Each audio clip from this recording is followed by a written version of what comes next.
বড় হচ্ছি।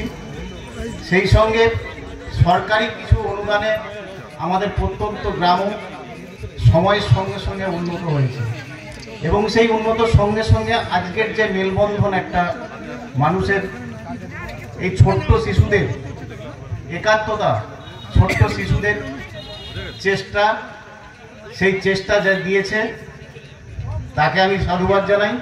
এবং আজকের এই মঞ্চ একটা কারণেই সার্থক হয়েছে আমার গ্রামের ক্ষেত্রে।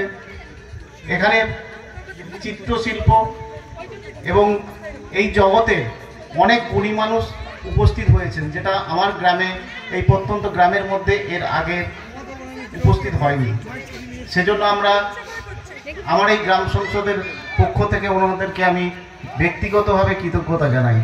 এবং সবচেয়ে বড় ব্যাপার যেটা, একটা শিশু আগামী দিনের ভবিষ্যৎ, সেই ভবিষ্যৎকে সুস্থ, স্বাস্থ্যোজ্জ্বল, স্বাভাবিক করে তোলার জন্য যে প্রচেষ্টা এই লিলিপুট একাডেমি তৈরি করেছে, লিলিপুট হয়তো একটা নামকরণ করেছে, কিন্তু ওনাদের এই যে প্রচেষ্টা, যে শিশুগুলো এখানে বছরের পর বছর নিজেদের প্রশিক্ষণ নিচ্ছে, সুস্থ মন, সুস্থ